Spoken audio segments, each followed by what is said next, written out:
Sometimes God speaks in whispers, other times in dreams. You may not understand why you were chosen to see what others cannot. You may be mocked, misunderstood, even cast aside. But every dream carries a purpose. Every valley hides a promise. Tonight, rest in that truth and walk with Joseph, the dreamer who found light in every darkness. Last we left Jacob, peace had finally found his weary soul. The night of wrestling was behind him. The morning of forgiveness had come. Esau's embrace still lingered in his heart, proof that God can restore what years of fear once broke apart. But even as peace settled over Jacob's camp, the quiet voice of God began to stir again, planting the next seed of promise in the heart of a young boy named Joseph. His eyes held wonder, his heart held light, and his dreams would soon set in motion a story that would echo through generations. The camp of Jacob rested in the soft light of Canaan. Morning dew clung to the grass, and the wind moved gently through the valley. Among the tents, laughter and work intertwined. The sounds of a family growing into a nation. Yet, within that household, one story began to rise above the others. His name was Joseph, the son of Rachel, the child of Jacob's old age. To Jacob, he was a reminder of promise, a living echo of the covenant spoken long before his birth. He loved the boy deeply, perhaps too deeply, and that love would soon test every heart around him. One morning, Jacob called Joseph to his side. From the folds of his hands, he drew a robe woven in many colors. It shimmered like the sunrise after rain, each thread telling its own story of hope. The brothers watched in silence, their eyes tracing every fold of the garment, their hearts quietly turning. What had once been unity began to splinter.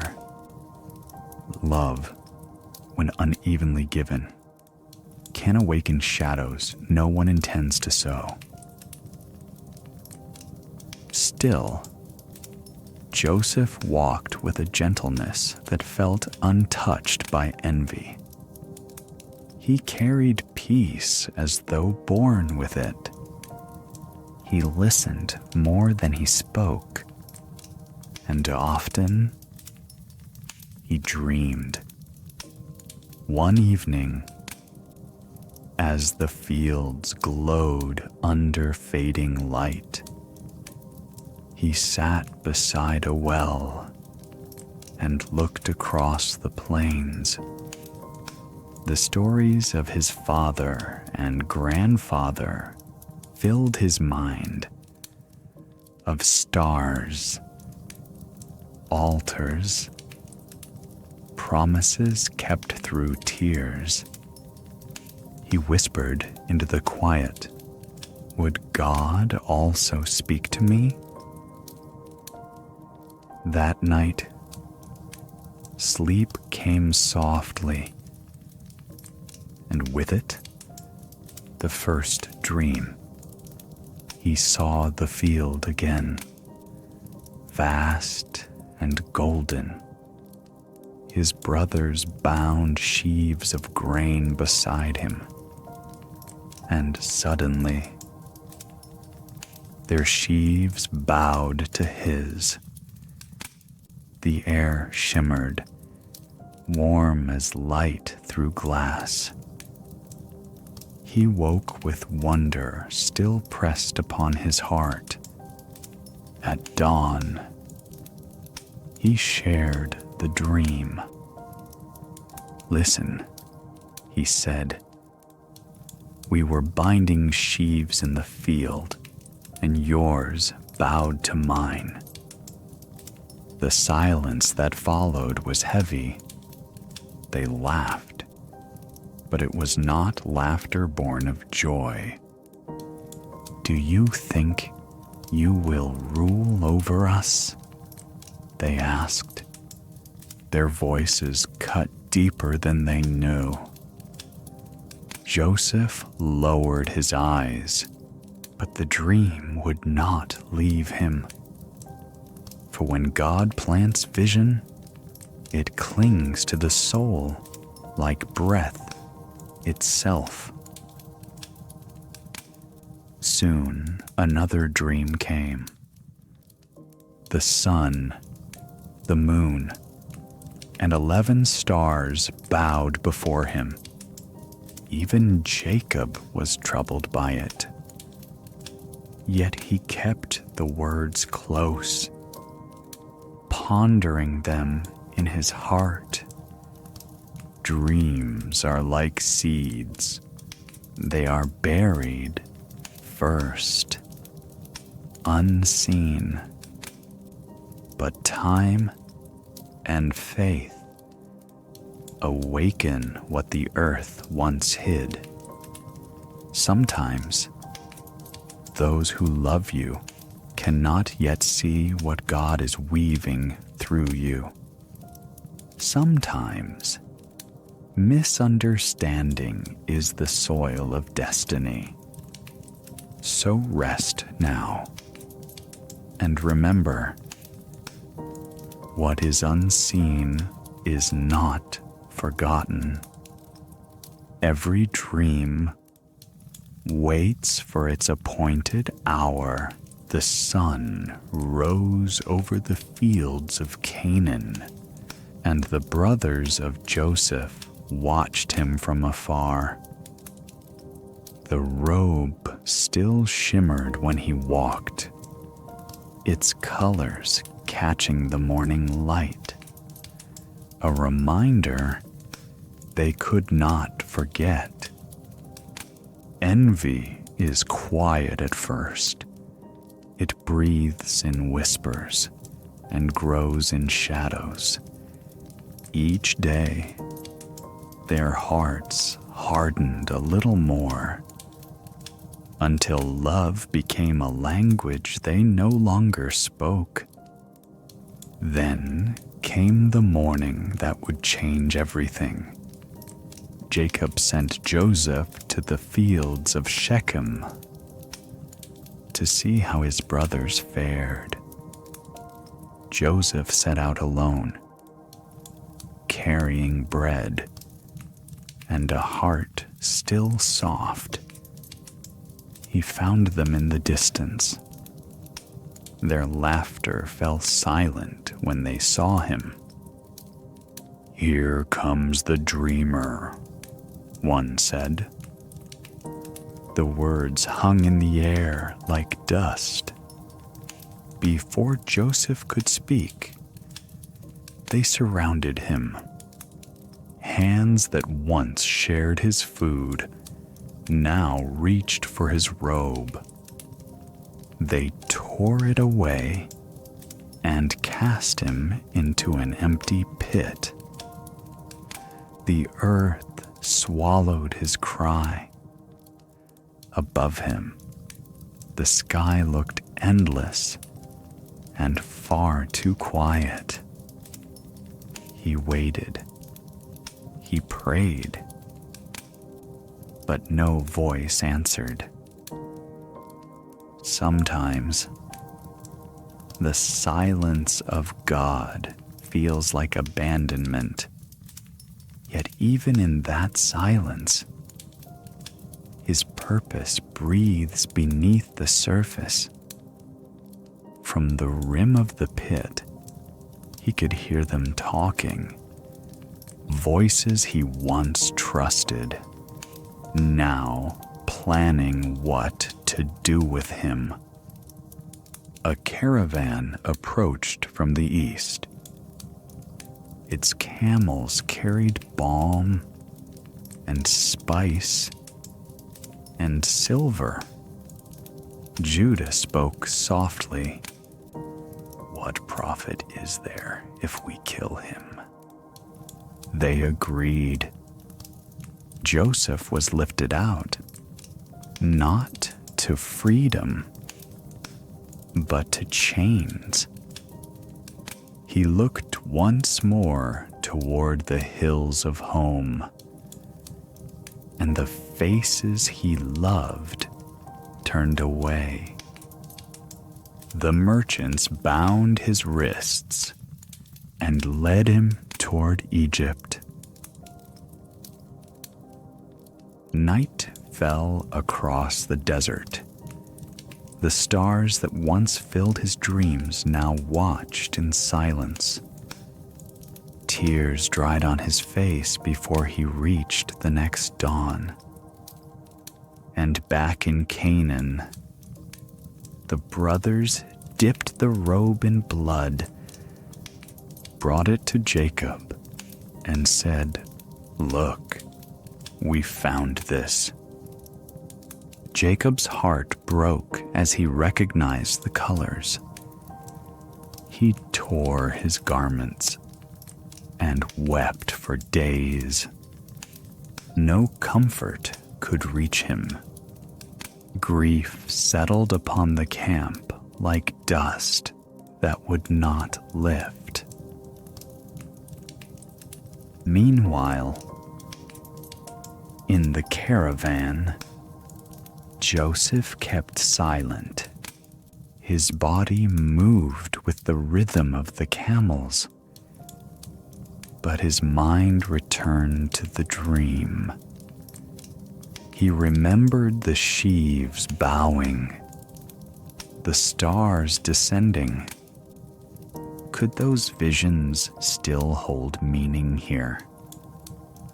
In the chains? Faith is not proven by comfort. It is born when everything familiar is stripped away, and only trust remains. Each step toward Egypt became a heartbeat of surrender. Each mile a quiet yes to what he could not yet see. When the caravan reached the city gates, Joseph's eyes widened at the sight of walls higher than palm trees. Markets glowed with firelight. Voices spoke a language he did not know. They sold him to Potiphar, an officer of Pharaoh. From favored son to servant of strangers. And yet, even here, God was with him. There are places where hope should die, but doesn't. places where purpose hides inside pain, and light still manages to break through. Joseph learned the language of the house, worked with patience, and found favor once more. Still, every night when he lay beneath unfamiliar stars, he whispered the same quiet prayer. God of my fathers, do not forget me. When you walk through your own deserts, when the world feels too heavy to bear, remember this story. The pit is not the end. It is the beginning of depth.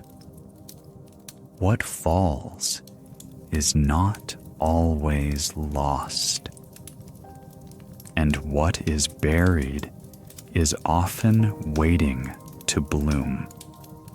Rest, and let this truth settle in your heart. Even in silence, God is moving in Egypt. The sun burned gold against the stone walls. The air was thick with incense and voices. Every day was motion, order, command. Joseph served in the house of Potiphar, a captain of Pharaoh's guard. What was once foreign slowly became familiar.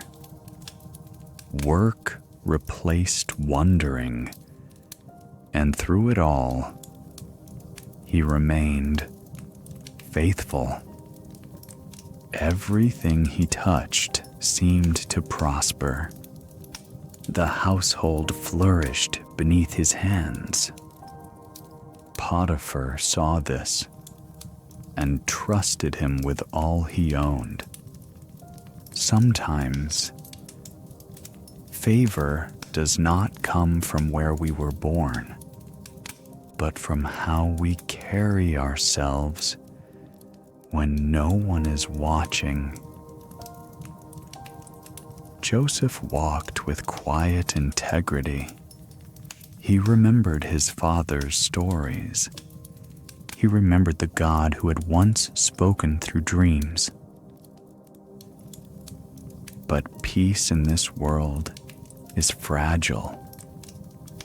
Potiphar's wife watched him and desired what was not hers.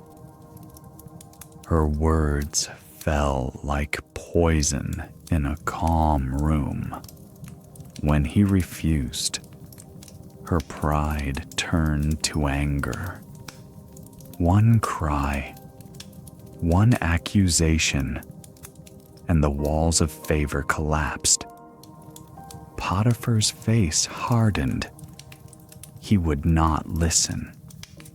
Joseph was cast into prison. Chains once again closed around his wrists. Yet even there, God's presence did not leave him. The jailer noticed his calm spirit. He gave Joseph charge over the others. In darkness, Joseph led with light. 2 new prisoners arrived, servants of Pharaoh himself, the cupbearer and the baker. Both had dreams they could not understand. They told them to Joseph. He listened quietly, as though he were listening for another voice behind theirs. Then he spoke. The interpretations belong to God. Tell me what you saw." The cupbearer described vines heavy with ripe grapes. Joseph smiled faintly. "In 3 days, you will serve Pharaoh again." The baker spoke next, and his dream was darker.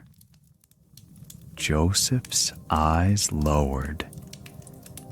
"In 3 days, you will not live." And so it happened. Before the cupbearer left, Joseph said softly, "When you are restored, remember me." But days turned to months, and the cup-bearer forgot. Still, Joseph waited, not in bitterness, but in trust. The pit had taught him patience. The prison would teach him peace. Then, one night, Pharaoh dreamed.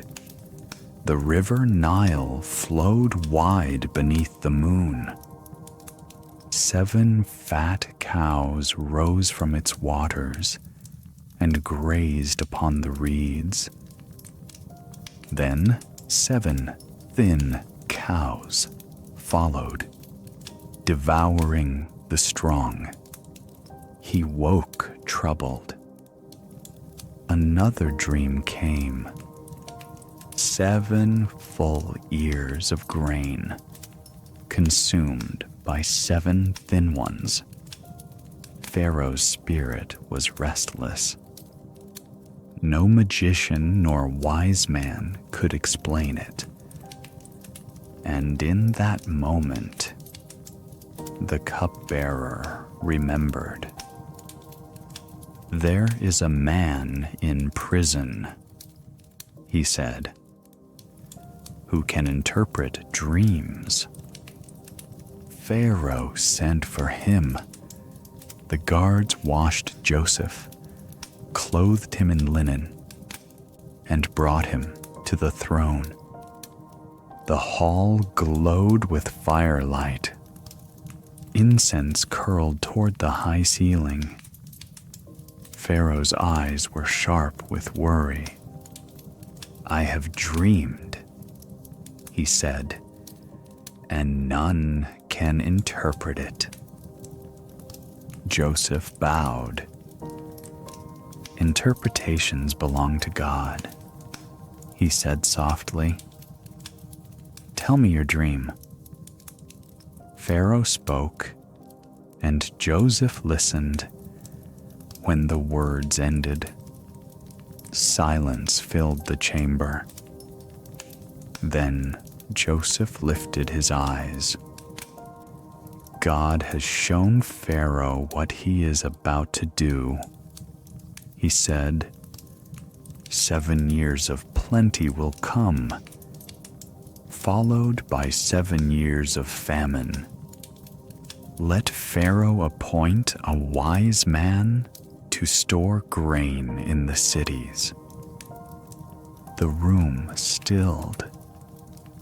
Wisdom had entered like light through a doorway. Pharaoh turned to his servants. "Can we find such a one as this? A man in whom is the Spirit of God." And he placed the signet ring upon Joseph's hand. Robes of fine linen covered his shoulders. From prisoner to ruler, in a single dawn, he rode through the streets of Egypt in a chariot of gold. The people bowed, but Joseph's eyes did not seek their praise. They looked upward to the one who had never left him. he named his firstborn Manasseh. For God has made me forget my sorrow. And his second Ephraim, for God has made me fruitful in the land of my suffering. 7 years of abundance filled the storehouses, and when famine came, Egypt stood ready. The nations gathered to buy grain, and among them were faces Joseph once knew. For miles beyond the desert, his brothers approached. The story that began in jealousy was circling home again. From shadows to palace, from rejection to restoration, the hand of God had never wavered. When you walk through long seasons of waiting, remember Joseph. Favor may fall. Dreams may seem delayed. But divine purpose does not expire. Even what others meant for harm can still become the seed of something good. The years of famine swept across the lands like wind through dry grass. Villages emptied. Fields lay bare. From the north and east, people came to Egypt seeking bread, and among them came the sons of Jacob. They bowed before the governor of Egypt, not knowing who stood before them. The dream of long ago had found its hour. Joseph looked upon them, and time stood still. The faces of his brothers, older now, lined by guilt and weather, stirred something deep within him. He wanted to speak, but memory held him silent. He tested them gently, speaking through an interpreter. They did not recognize his voice. He asked about their father, about the youngest brother they had left behind. And when they spoke of Benjamin, his heart trembled. He turned away and wept. Years of distance broke inside him like water from a spring.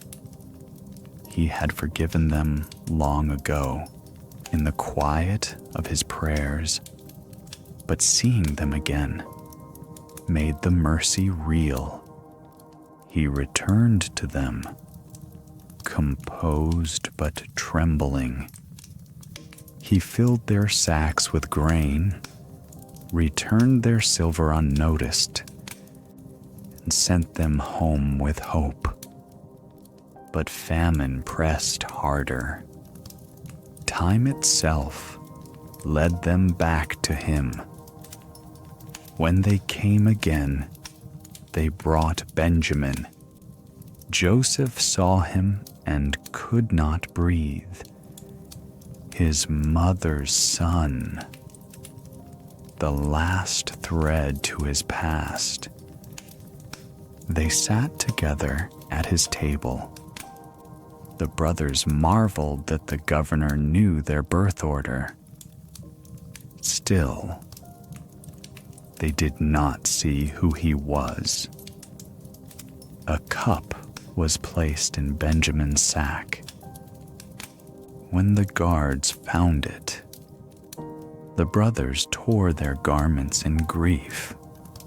They offered themselves in his place. Judah stepped forward, voice breaking. Take me instead, for how can I return to my father without the boy? It was enough. The last wall within Joseph fell away. He sent the servants out and stood alone before them. Tears overtook his words. I am Joseph, he said. Is my father still alive? They froze, as though seeing a ghost. Fear filled the room. But Joseph came near and said softly, Do not be afraid. What you meant for harm, God has used for good. He sent me ahead of you to preserve life. He embraced Benjamin and wept upon his neck.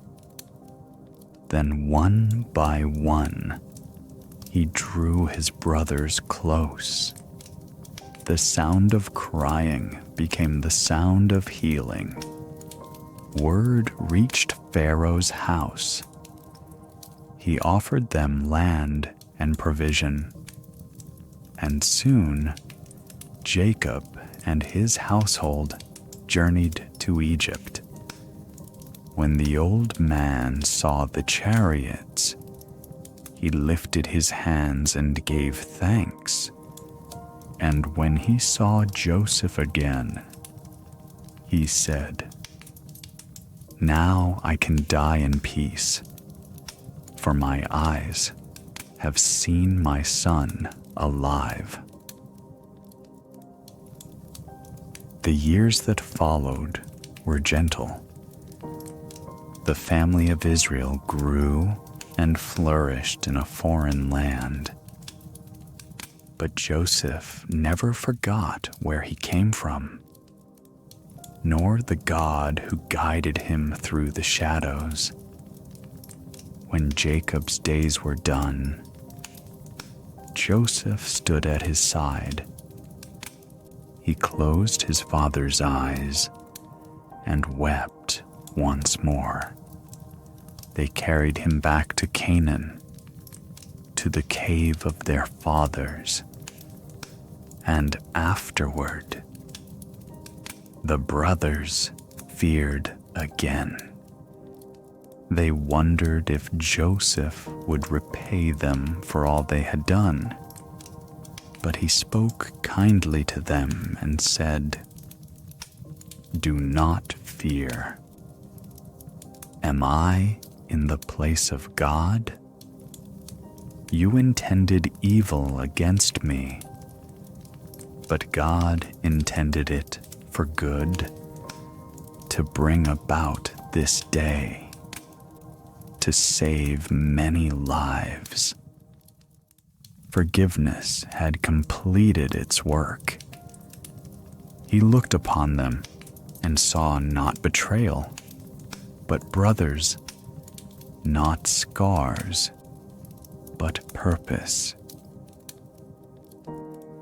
When the end of his days drew near, Joseph gathered his family. He spoke softly of the promise that one day God would lead them home again. He made them swear to carry his bones back to the land of their fathers. Hope became inheritance. And so the dreamer, who once looked up at the stars, became the keeper of a nation's future. He had walked through betrayal and prison, but in the end, it was love that defined him.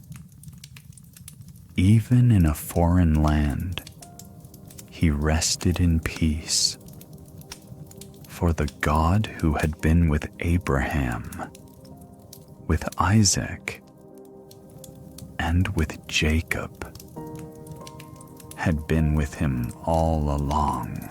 The story of Joseph ends where all faith stories begin, in the quiet recognition that God was there all along.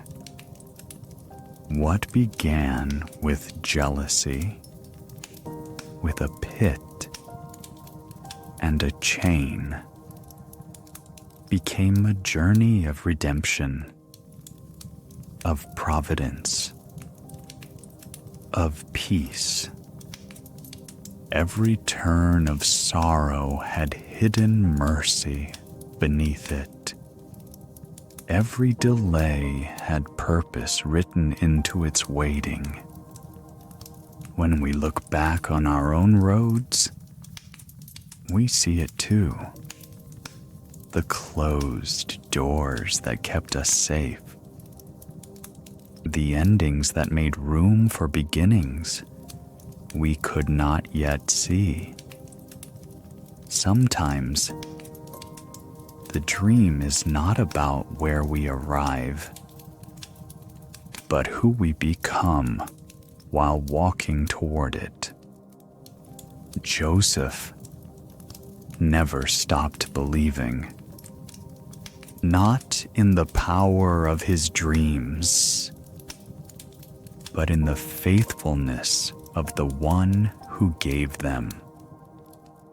He learned that greatness is not found in the throne, but in the heart that forgives. That strength is not measured by control, but by compassion. That every valley, every silence, every waiting place is a step shaped by divine hands. And so we rest in this truth, that nothing is wasted in the story of God. The pit, the prison, the palace, each chapter carried meaning. Each sorrow prepared the way for joy, perhaps. That is the invitation for you tonight, to see your own journey through the same light, to trust that even now, even here, you are being led somewhere good. Breathe deeply and let your heart be still. You are seen, you are remembered, and you are not forgotten. As Joseph once dreamed beneath a silent sky, may you also dream again. May hope visit your resting place, and may peace settle upon you like morning dew. Close your eyes and release the weight you carry. Let the story fade into stillness. God's promises are never lost, only waiting. Rest now and know the dream is not over.